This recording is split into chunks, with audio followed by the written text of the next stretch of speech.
Close your eyes. Picture Rome. Not the Rome you know from postcards, the Colosseum, the fountains, the tourists with their cameras. No. Picture Rome in 1492, a city where power smells like incense and Please, tastes we like implore you, poison. reconsider. Where The consequences cardinals will wear be crimson dire. and I plot have in made my shadows. decision. But your Where the holiness... Pope himself has mistresses, bastard children, and ambitions that would make emperors blush. This is the Rome of the Child, the Borgias. path ahead is And tonight challenging, we're but you going are to not tell you alone. about the I most understand your infamous woman eminence. Good. who Be ever strong. walked its blood-soaked streets. A woman whose name became synonymous with poison, incest, and murder. A woman history painted as a monster for 500 years. Her name was Lucrezia Borgia. But here's the thing about history. It's written by men. And men, especially powerful men, have always been afraid of powerful women. So tonight we're going to tell you the truth. Not the legend, not the myth, the truth. And the truth is stranger, sadder, and far more human than any legend could ever be. April 18th, 1480. A baby girl enters the world in a palazzo near the Vatican. Her mother, Venosa de Catanei, screams for 6 hours before the midwife finally pulls the child free. The room smells like blood and sweat, and the herbs they burn to drive away evil spirits. The baby is small, too small, the midwife thinks. She won't survive the week, but she does. Because this baby, this tiny red-faced creature, is born with something the midwife can't measure. Willpower, intelligence, and the kind of beauty that will one day make kings weep and poets lie. Her father isn't present for the birth. He's busy. He's always busy. His name is Rodrigo Borgia. He's a cardinal. Technically, cardinals aren't supposed to have children. Technically, cardinals are supposed to be celibate, devoted only to God. But Rodrigo Borgia serves a different master, himself. He has 4 children with Venosa, 3 sons and this daughter. He loves them all in his way. But this daughter, this golden-haired girl he names Lucrezia, she will be special. He knows it from the moment he sees her. Not because she's beautiful. Rome is full of beautiful women, but because she has his eyes. Sharp, calculating. The eyes of someone who sees the world as it is, not as it should be. She'll be useful, Rodrigo tells Venosa. Very useful. Venosa, exhausted from childbirth, doesn't ask what he means. She already knows. In Rome, daughters are currency, especially daughters of powerful men. Welcome back. You've just woken up. But this time you're not a cardinal or a king. You're a child. You are Lucrezia Borgia, 6 years old. The year is 1486. You live in your mother's house near the Campo dei Fiori. It's a beautiful house. Marble floors, frescoed ceilings, gardens with fountains where you play with your brothers. Cesare Giovanni Gioffre. Your mother dresses you in silk, teaches you to curtsy, to smile, to speak when spoken to, and shut up when not. But you also learn other things your mother doesn't teach. You learn that your father isn't just a cardinal. He's the most powerful man in Rome after the Pope.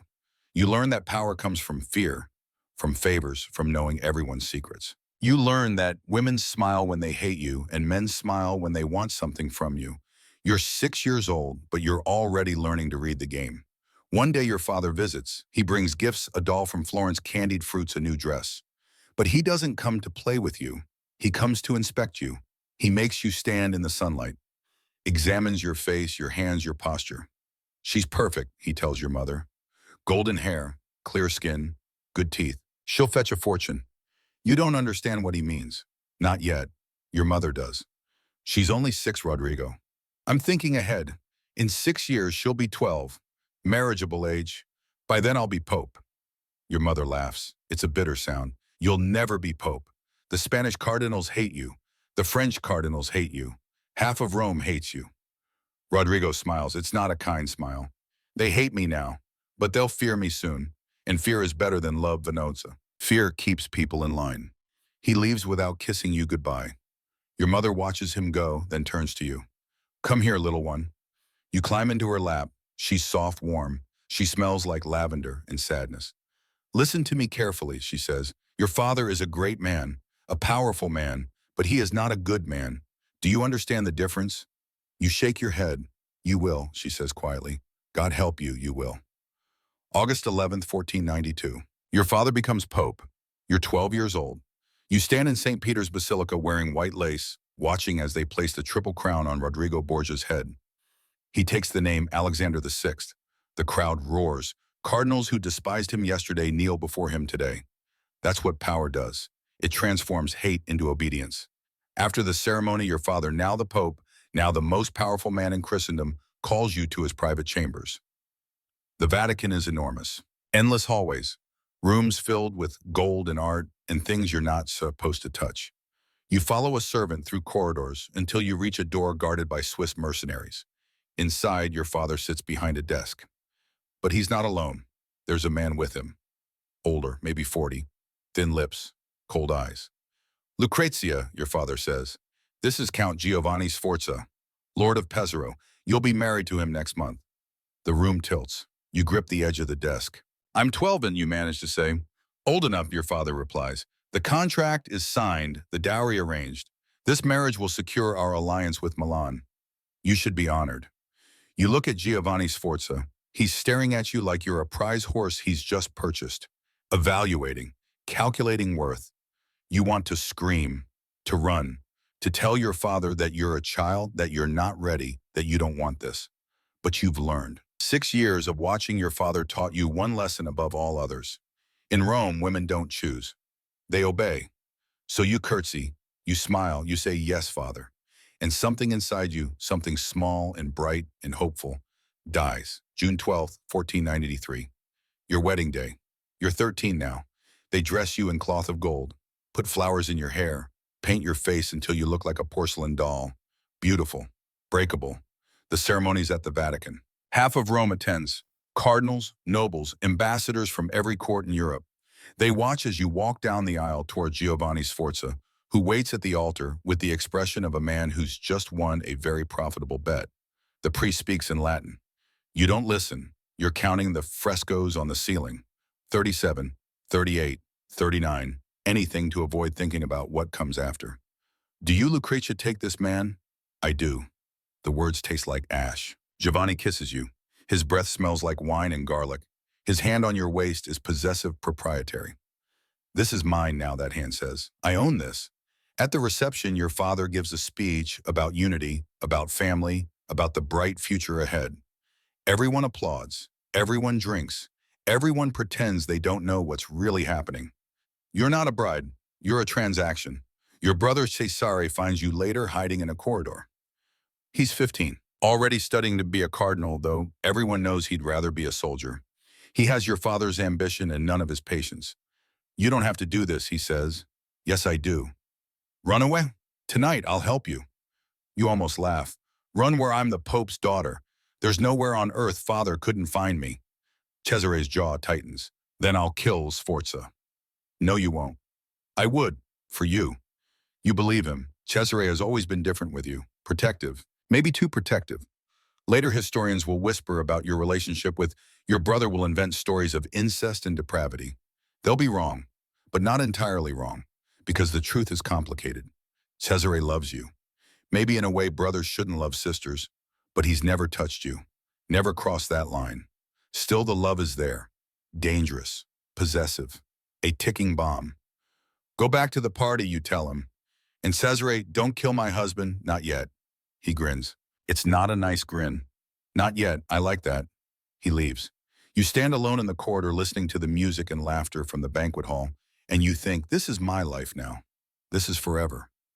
You're wrong, but you don't know that yet. You leave Rome the next morning. Your new husband takes you to Pesaro, his domain. It's 3 days by carriage, 3 days of Giovanni explaining his lands, his titles, his importance. He talks at you, not to you.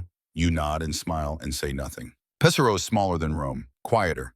The palazzo overlooks the Adriatic. It's beautiful in a lonely sort of way. Your wedding night is worse than you imagined. Not violent. Giovanni isn't cruel, but he's clumsy, impatient, and utterly indifferent to your fear or pain. When it's over, he rolls away and falls asleep immediately. You lie awake staring at the ceiling and think, 6 more hours ago I was a child. Now I'm a wife. And I don't know which is worse, what just happened, or knowing it will happen again tomorrow night and the night after. And every night for the rest of my life. But it doesn't. Giovanni visits your bed perhaps once a week, always briefly, always without affection. The rest of the time he ignores you.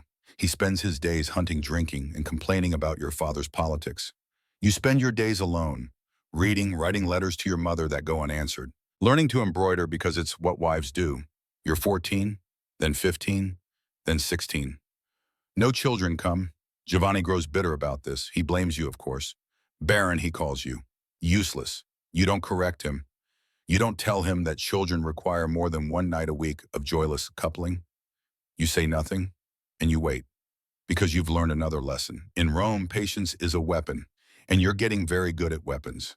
December 1497. You're 17. You've been married 4 years. No children, no affection, no hope.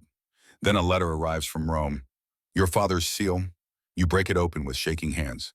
Dearest daughter, the political situation has changed. Our alliance with Milan is no longer advantageous. I am therefore seeking an annulment of your marriage to Giovanni Sforza on the grounds of non-consummation. Return to Rome immediately. Your loving father, Alexander VI. You read it 3 times. Then you laugh. It's a slightly hysterical sound. Non-consummation. Your father is claiming the marriage was never consummated, which is a lie. Giovanni has been in your bed. Not often, not well, but enough. But this is how your father operates. Facts don't matter, only what can be proven. And who would dare contradict the Pope? You pack your things. You don't tell Giovanni.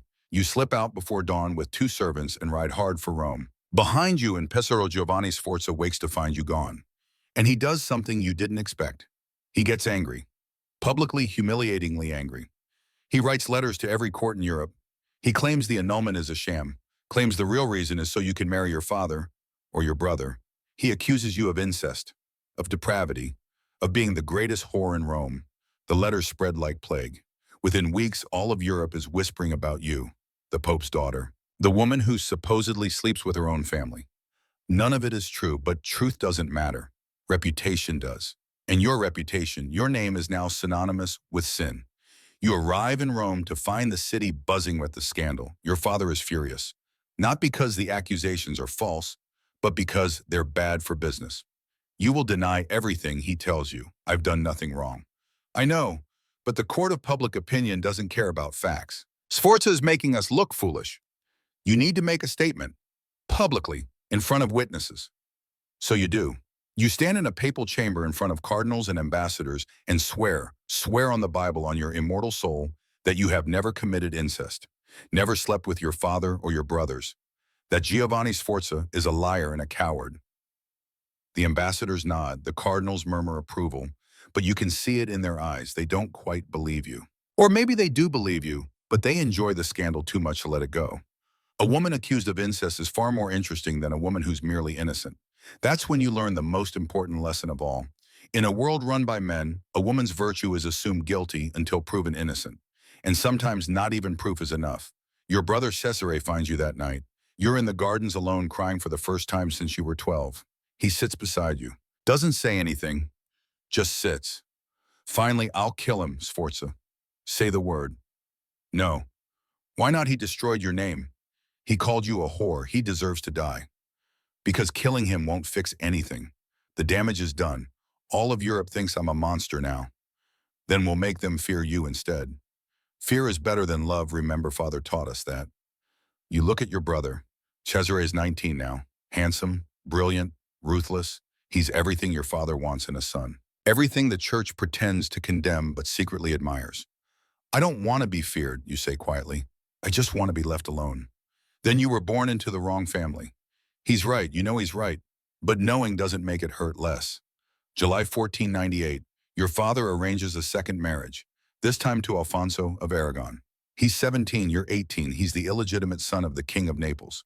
Handsome, kind, and miracle of miracles, actually happy to marry you. On your wedding night, Alfonso is gentle. He asks permission before touching you, apologizes when you flinch, takes his time. Afterward, he holds you, just holds you. No one has done that since you were a child. I know what they say about you, he whispers. The rumors, I don't believe them. Why not? Because I've met you and you're nothing like the stories. You want to tell him he's naive. That kindness is weakness in Rome. That loving you will get him killed. But you don't, because for the first time in 6 years, you feel something other than fear or resignation. You feel hope. November 1499. You give birth to a son. You name him Rodrigo after your father. He's perfect. 10 fingers, 10 toes. A shock of dark hair and lungs that could wake the dead. Alfonso weeps when he holds him. He's beautiful. You're beautiful. God, Lucrezia, I love you. It's the first time anyone has said those words to you. You don't know how to respond, so you just kiss him. For 1 year, one perfect, impossible year, you're happy. You have a husband who loves you, a son who needs you, a routine that feels almost normal. You walk in the gardens, you read poetry with Alfonso.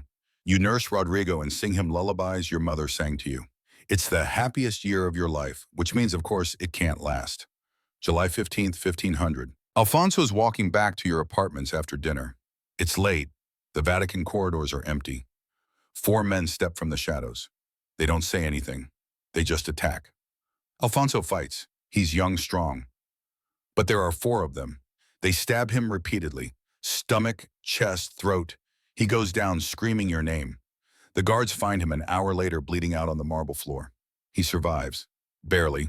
You tend him day and night, change his bandages, hold his hand. Pray to every saint you can name. He starts to recover. After 2 weeks, he can sit up. After 3, he can speak again. Who did this? You ask him. I don't know. It was dark. But Lucrezia, his hand grips yours. I think it was your brother. Cesare. I saw his ring on one of the men's fingers, the gold one with the bull. Your blood goes cold. Cesare has been distant lately, ever since your marriage to Alfonso. He doesn't like sharing you. Doesn't like seeing you happy with another man. Could he really know? He wouldn't. He couldn't. But even as you think it, you know it's possible. Because Cesare doesn't see Alfonso as your husband. He sees him as an obstacle, a rival. And Cesare eliminates obstacles. You confront him. Late at night in his chambers. Did you try to kill my husband? Cesare is at his desk reviewing maps. He doesn't look up. No. Liar. I didn't try to kill him. I hired men to kill him. There's a difference. The room spins. You grab the edge of his desk for support. Why bum? Because he's weak. Because he's Aragonese. Because father's politics have shifted and we need an alliance with France now, not Naples. Take your pick. I love him. Now Cesare looks up. His eyes are cold. I know. That's why I'm doing you a favor. Love makes you weak, Lucrezia. Vulnerable. I'm removing the vulnerability. He's the father of my child. And he'll be a dead father if he doesn't recover quickly. Though honestly, I'm impressed. 4 stab wounds and he's still breathing. That's more spine than I gave him credit for. You slap him. Hard. The crack echoes in the room. Cesare doesn't flinch, just touches his cheek, smiles slightly. Feel better. Go to hell. Already there, sister. Already there. You leave before you do something you'll regret, like picking up the dagger on his desk and putting it through his throat. August 18th, 1500. Alfonso is recovering. He can walk now. The color has returned to his face. In another week, he'll be strong enough to travel. You've already made plans to leave Rome. Take Rodrigo and flee to Naples to Alfonso's family, somewhere Cesare can't reach you. But you're too late. You return to Alfonso's sick room one afternoon and find him dead, not from his wounds. Those have healed. Someone strangled him with a silk cord while he slept. The guards claim they saw nothing, heard nothing, because they were paid not to. You don't cry, you don't scream, you just stand there looking at your dead husband and feel something inside you break that will never heal. Cesare appears in the doorway. Lucrezia, get out. I can explain, get out. He leaves, smart man. You sit beside Alfonso's body until they come to take it away. You hold his cold hand and whisper apologies. Sorry I brought you into my family. Sorry I loved you. Sorry love in Rome is a death sentence. You're 20 years old, you've been married twice, widowed once, scandalized, slandered, and now completely, utterly alone. Except for your son, Rodrigo, 1 year old, the only good thing you've ever created. You gather him in your arms and make a promise. You will survive this. You will protect him. And you will never ever let yourself love anyone again. Because love in Rome doesn't heal. It kills. 1500 to 1502. The next 2 years pass in a blur. You go through the motions, smile when expected, curtsy when required, play the role of dutiful daughter. But inside you're planning. Your father wants to marry you off again.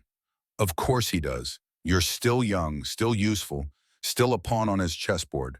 This time he's arranged a match with Alfonso d'Este, Duke of Ferrara, one of the richest, most powerful families in Italy. You meet Alfonso in January 1502. He's 25, practical, more interested in artillery than poetry. He looks at you like a business investment, which to be fair you are. I've heard the rumors, he says bluntly. about your first marriage, about your brother, about your reputation. And I don't care. I need your father's political support. You need respectability. This is a transaction. Let's not pretend it's anything else. You almost laugh. After Giovanni's cruelty and Alfonso's doomed kindness, this transactional honesty is refreshing. Agreed, you say. You marry in February. No grand celebration this time. Just a quiet ceremony. You move to Ferrara immediately, and something unexpected happens. Ferrara isn't Rome. February 1502.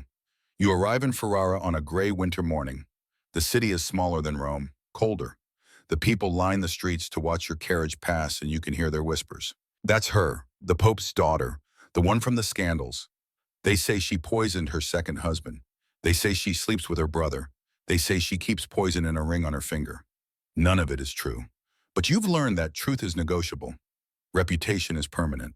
Your new husband, Alfonso d'Este, Duke of Ferrara, meets you at the Palazzo gates. He's dressed practically, not ostentatiously. His doublet is fine but not extravagant. He looks like a man who values function over form. Welcome to Ferrara, he says, not warmly, not coldly, just stating fact. Thank you, my lord. Let's establish some ground rules. You'll manage the household, represent the family at social functions, handle correspondence with other courts. I'll handle everything else, military, finance, politics. We'll be civil in public. In private, we'll stay out of each other's way. Agreed. It's the least romantic marriage proposal you've ever heard. It's also the most honest. Agreed. He nods. Good. Your chambers are in the East Wing. Dinner is at 7. Don't be late. He walks away without another word. You stand in the courtyard surrounded by servants and luggage and think, this is it. This is the rest of your life. A business arrangement. Nothing more. You're wrong, but you don't know that yet. The first year in Ferrara is lonely. Alfonso keeps his word. He's civil, dutiful. He visits your bed once a week because heirs are necessary.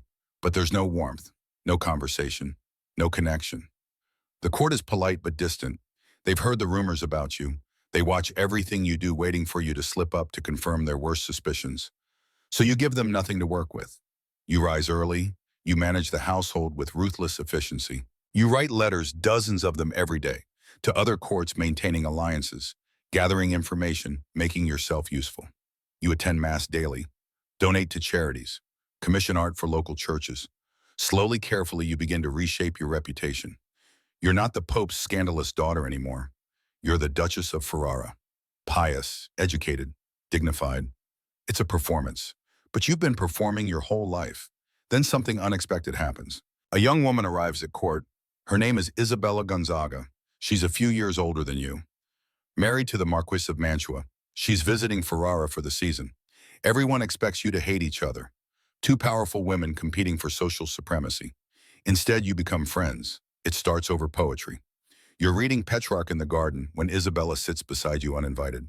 Is it true, she asks, that you've read Dante in the original Latin? I have. Impressive. Most women can barely read at all. Most women, you say carefully, aren't given the opportunity. Isabella grins. I like you already. She's brilliant, witty, cultured. She collects art, patronizes musicians, debates philosophy with scholars. And she treats you like a person, not a scandal. For the first time since Alfonso of Aragon died, you have a friend. Over the next year, you and Isabella transform Ferrara's court. You host salons, invite poets, philosophers, musicians, commission paintings from the best artists in Italy. Your court becomes known for its culture, its sophistication.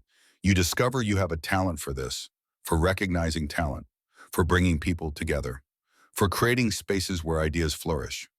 Your husband notices.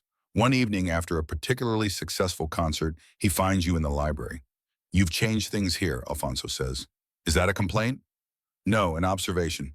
When you arrived, this court was provincial. Now ambassadors request invitations to your salons. Artists petition to work for you. You've made Ferrara important. It's the first compliment he's ever given you. Thank you, you say carefully. He nods. Then unexpectedly, I'm sorry. For what? For treating this as purely transactional. You're more than I expected. It's not a declaration of love, but it's something, respect maybe, the beginning of partnership. You smile. You're not what I expected either. What did you expect? Another Giovanni Sforza, another man who sees me as property. And now I think maybe we could be allies. Alfonso considers this. Allies, I can work with that. He leaves, but something has shifted. A door has opened, just a crack. March 15, 03. A letter arrives from Rome. Your father's handwriting. You don't want to open it. Nothing good ever comes from your father's letters. But you're still his daughter, still bound by duty. Dearest Lucrezia, I am dying. The doctors say it is a fever. I know better. Someone has poisoned me. Ironic, isn't it? The Borgia Pope poisoned. They'll laugh about it for centuries. I need you to come to Rome. There are things I must tell you before I die. Secrets, instructions. The family's future depends on it. Come quickly. Your father, Alexander. You read it twice, then burn it. Alfonso finds you watching the ashes curl and blacken. Bad news, he asks. My father is dying. I'm sorry. Or you want to ask, but you don't. I need to go to Rome. Of course, I'll arrange an escort. Thank you. You leave the next morning. Part of you dreads seeing your father again. Part of you needs to, because despite everything, despite the forced marriages, the political manipulations, the way he used you like a game piece, he's still your father. And you still want to hear him say just once that you mattered to him as more than a tool. You arrive in Rome after 4 days of hard riding. The Vatican feels different, smaller, dingier. After Ferrara's clean streets and cultured courts, Rome seems like a nest of vipers dressed in silk. Your father is in his private chambers. The room smells like sweat and herbs and death. He looks terrible. Skin yellow, eyes sunken. The great Rodrigo Borgia reduced to a dying old man in soiled sheets. Lucrezia, his voice is weak. You came. Of course. Liar, you hate me. I don't hate you. You should, he coughs, blood flecks his lips. I used you, treated you like property, destroyed your happiness for political gain. Yes, you did.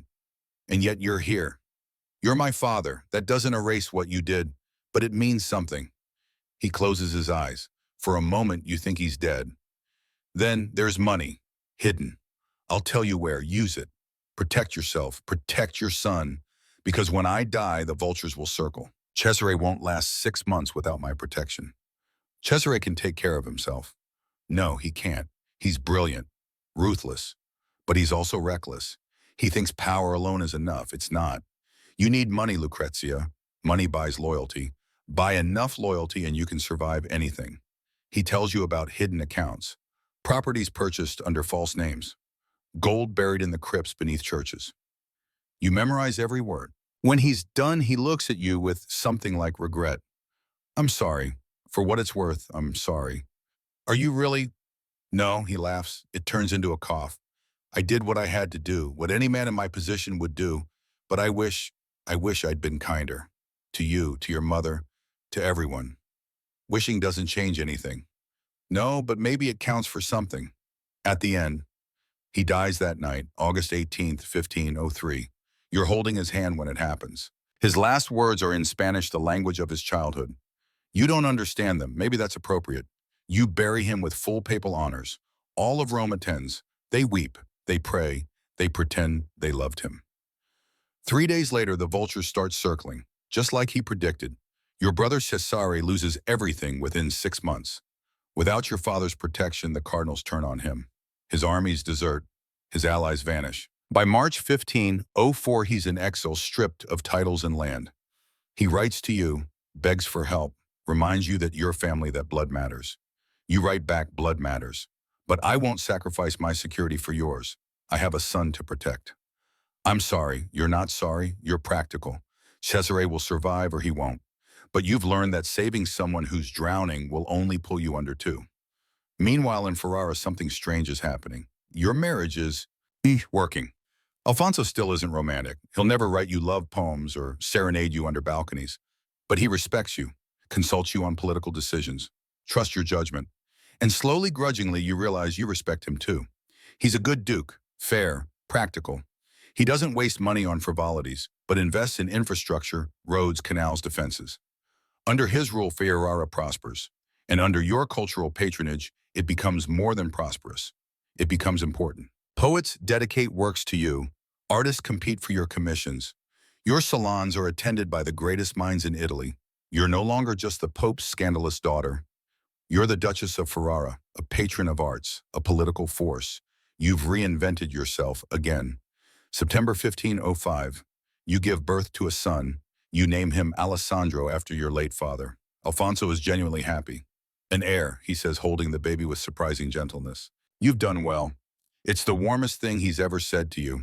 You have more children over the next decade, 5 in total. Ercole, Ippolito, Alessandro, Leonora, Francesco. You're a good mother, better than your own mother was. You spend time with them, teach them languages, music manners, prepare them for the world's cruelties without crushing their spirits. But you also never forget the lesson you learned with Rodrigo, your first son. Don't love too much. Don't let them become your weakness.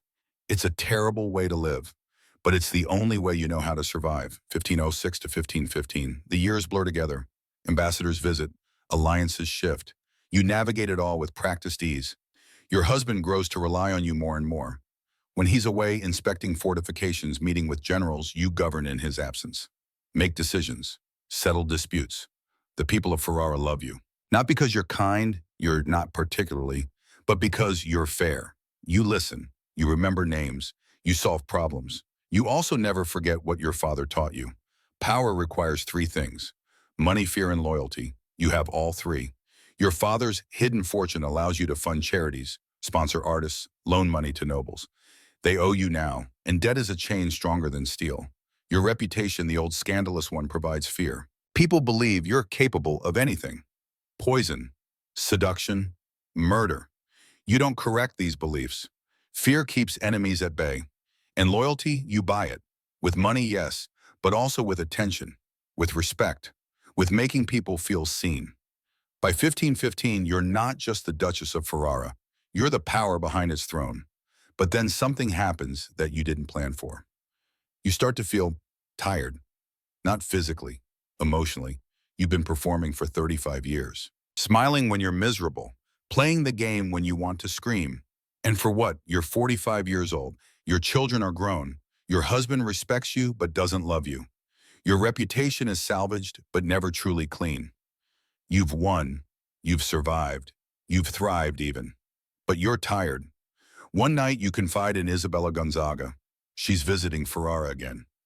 You're in the garden drinking wine, watching the stars. Do you ever wish, you say quietly, that you could just stop? Stop what? Performing, playing the role, being the person everyone expects you to be. Isabella considers this. Every day, but we can't. We're women. Our performance is our power. Without it, we're nothing. I'm tired of being powerful. Then what do you want to be? You don't have an answer because you've spent so long surviving that you forgot to figure out what living might look like. March 1519. A letter from Spain. The handwriting is shaky, unfamiliar. Duchess Lucrezia. You don't know me. My name is Maria. I am writing on behalf of your brother Cesare. He is dying. An infection from old wounds. The doctors say he has days, perhaps hours. He has asked me to write to you, to tell you that he is sorry. For Alfonso. For everything. He says he loved you in the only way he knew how, and that he hopes someday you can forgive him. He will not live to receive your reply. Maria de Luna, you read the letter 3 times. Then you do something you haven't done in years. You cry. Not for Cesare, not really. He made his choices, destroyed his own life with ambition and violence.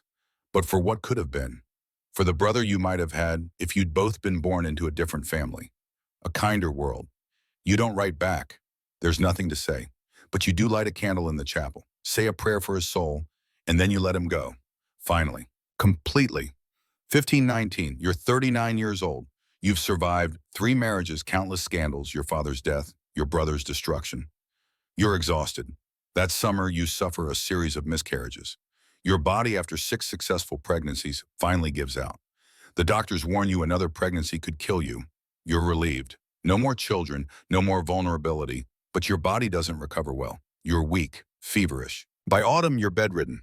Alfonso visits you daily. He sits beside your bed. Doesn't say much, just sits. One day you ask him, "Do you regret marrying me?" He considers the question seriously. "No." "Why not? I brought scandal. Complications. I'll never be the perfect duchess." "I don't want perfect. I want competent. And you are the most competent woman I've ever met."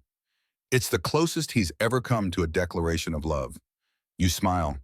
"Thank you." "For what?" "For being honest. For treating me like a partner. For for giving me a chance to be more than my past.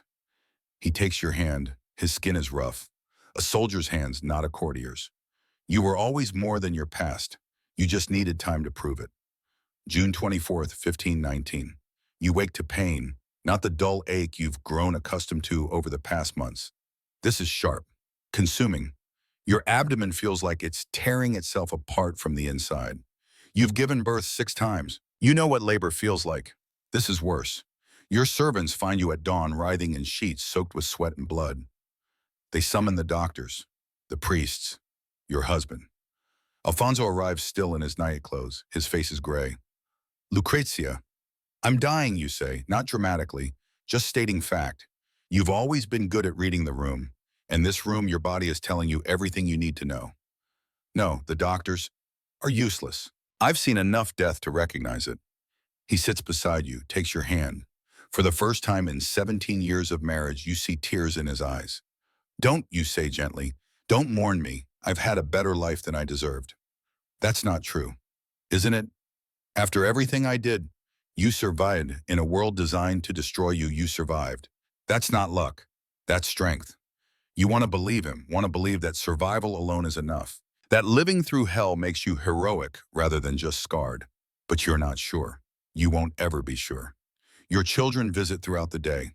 Urkel, your eldest, tries to stay strong, but his voice breaks when he says goodbye.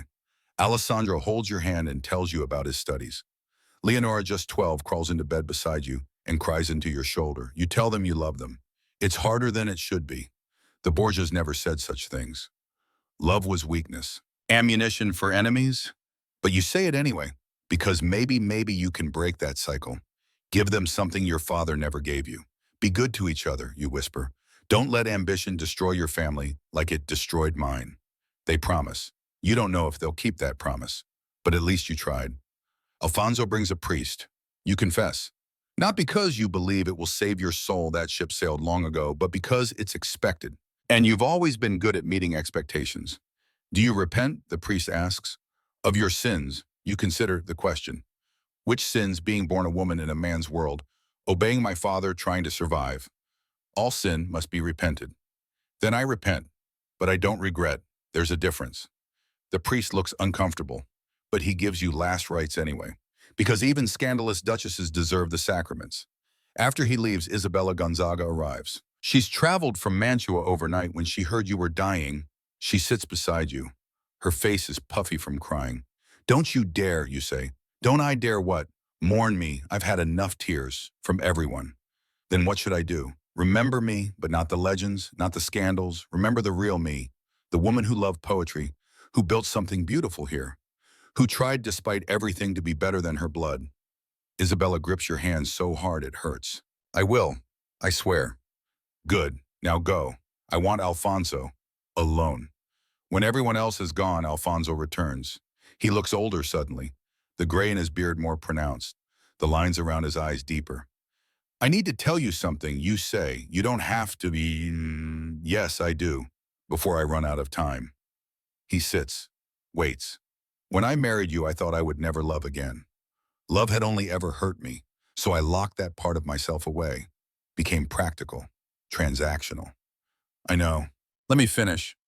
I thought I could live that way, and maybe I could have. But somewhere along the way, I don't even know when I stopped pretending, stopped performing. With you, I became real, and that scared me more than anything. Alfonso's voice is rough. Why are you telling me this now? Because I'm dying, and I don't want to die without you knowing that I loved you. Not the way I loved Alfonso of Aragon, that was youthful, desperate love, but a quieter kind, a steadier kind. The kind built from respect and partnership and years of just existing together. A tear slides down his cheek. He doesn't wipe it away. I loved you too, he says quietly. I just didn't know how to say it. We Estes aren't good with words. No, but you were good to me. That's what mattered. You fall silent. He holds your hand. Outside, rain continues to fall. It's a gentle sound, peaceful. I'm afraid, you admit, of dying, of being forgotten. Or worse, being remembered only for the lies.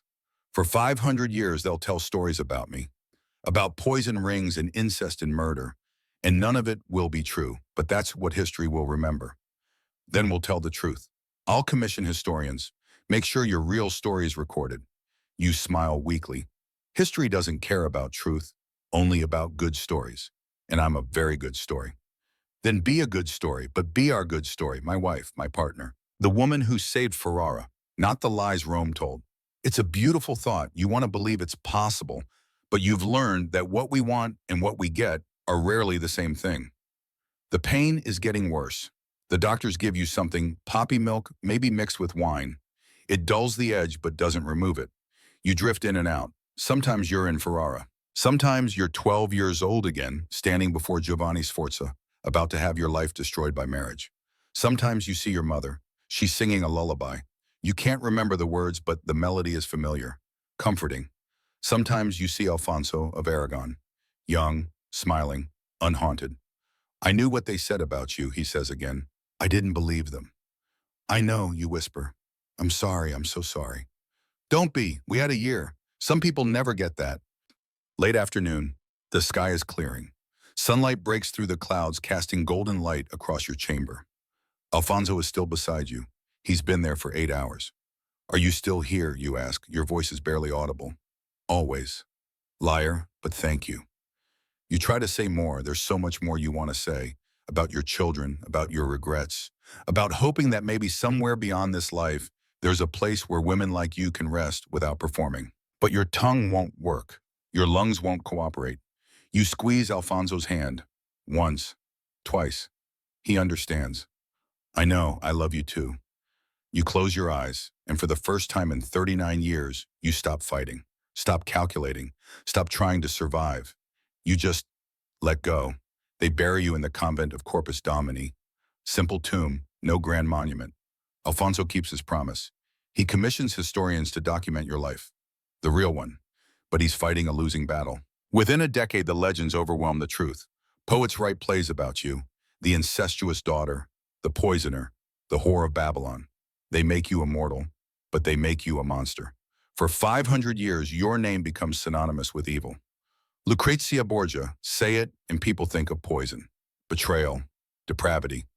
Victor Hugo writes a play about you in 1833. Gaetano Donizetti turns it into an opera. In both, you're a murderer, a seductress, a villain. No one mentions that you were 13 when you were first married, that you had no choice, that you spent your entire life trying to escape the legacy your father forced upon you. No one mentions that you became one of the greatest cultural patrons of the Renaissance, that you governed Ferrara wisely, that you raised your children with love. No one cares. Because history loves a scandal more than it loves the truth, 1905. A historian named Maria Bellonci begins researching your life, not the legend, the actual historical record. She reads your letters, hundreds of them, letters to your children, letters to Isabella, letters to other noble women across Italy. What she finds surprises her. You weren't a poisoner. There's no evidence you ever harmed anyone. You weren't incestuous. The accusations came from a bitter ex-husband trying to avoid an annulment. You were just a woman, intelligent, cultured, doing your best in impossible circumstances. Bellonci publishes her biography, Lucrezia Borgia, The Life and Times. It's controversial. Critics accuse her of whitewashing a monster, but slowly other historians begin to re-examine the evidence. And slowly your reputation begins to shift. 1967, another historian, Sarah Bradford, publishes Lucrezia Borgia, Life, Love, and Death in Renaissance Italy. She's more thorough than Bellonci. She examines every accusation, traces every rumor to its source. Her conclusion, you were a victim of misogyny and propaganda, a pawn in your father's political games, and later a remarkably successful ruler who happened to be female. The book becomes a bestseller. Suddenly, feminists claim you as a symbol, a woman destroyed by patriarchy, a survivor. It's closer to the truth, but it's still not quite right, because you weren't just a victim. You were complicated. You made choices, some good, some questionable. You survived, yes, but you also wielded power when you could. You were human, which is the one thing history never wants its legends to be. 2024. A man walks through the Pinacoteca Nazionale in Bologna. He's 76 years old, retired history professor, visiting Italy for the first time. He stops in front of a painting, portrait of a young woman, Renaissance era. The subject wears a simple dress, no jewelry, no adornment. But her eyes are remarkable. Intelligent, sad, knowing. The placard reads, Lucrezia Borgia, Duchess of Ferrara, artist unknown, circa 1518. The man stares at the painting for a long time. He's heard of you, of course. Everyone has. The poisoner, the Pope's wicked daughter, the Renaissance femme fatale. But this painting shows none of that. It shows a woman, just a woman, tired, perhaps ill. This was painted a year before you died, but dignified, strong. He thinks about his own life, about the choices he made, the compromises, the times he did what was expected rather than what he wanted, the masks he wore to survive. He thinks maybe she wasn't so different from the rest of us, just trying to get through, to protect the people she loved, to leave something behind that mattered. He takes a photo of the painting. That night, he looks you up online, falls down a rabbit hole of historical articles, reads about the recent scholarly consensus that you were maligned and misunderstood, caught between impossible forces. He learns about your patronage of the arts, your governance of Ferrara, your children who went on to rule successfully. He learns that you weren't a monster, you were just a woman who refused to be destroyed. And he thinks history owes you an apology. He writes an essay, just a short one, posted on his blog. The real Lucrezia Borgia, a woman history got wrong. He doesn't expect anyone to read it. It's just an old man's rambling. But it goes viral. Thousands of shares, tens of thousands. People are hungry for this story, for the truth behind the legend. News sites pick it up. Scholars say Lucrezia Borgia was victim, not villain. Podcasts discuss your life. YouTube channels analyze the evidence. TikTok historians, a sentence that would have baffled you, make videos defending your reputation. 500 years after your death, the world is finally willing to listen. Not everyone believes it. Some people prefer the legend, the dangerous woman, the poisoner, because that story is more exciting. But more and more, the truth is winning. You were Lucrezia Borgia, daughter, wife, mother, duchess, patron of arts, political strategist. You were not perfect. You made mistakes.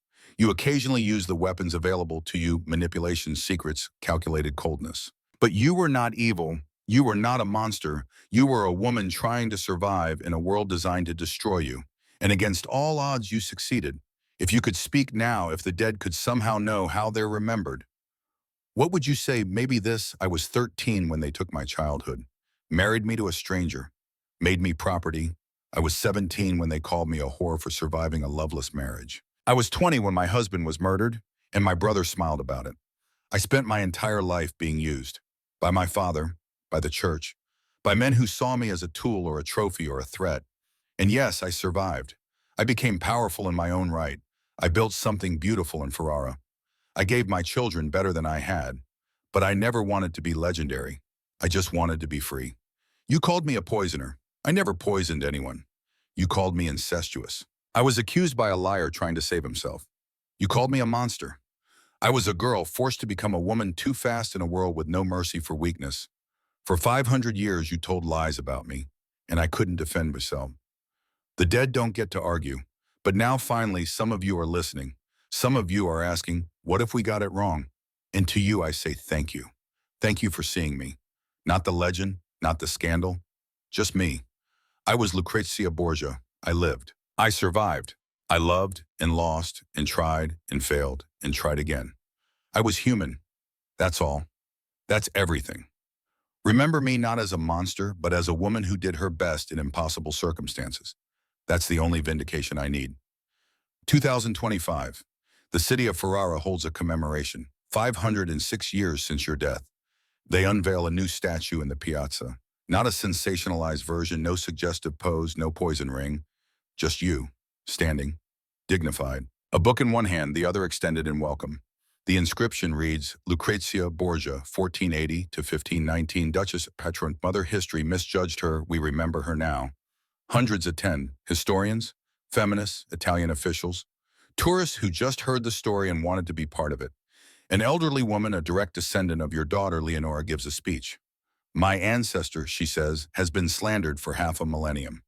Today we begin to correct that injustice. Lucrezia Borgia was not a villain. She was a survivor. And in surviving, she became something more. A symbol, a reminder that women have always been more than history has allowed them to be. The crowd applauds. Somewhere, if the dead can see such things, maybe you smile. Not because you're vindicated. Vindication came too late to matter.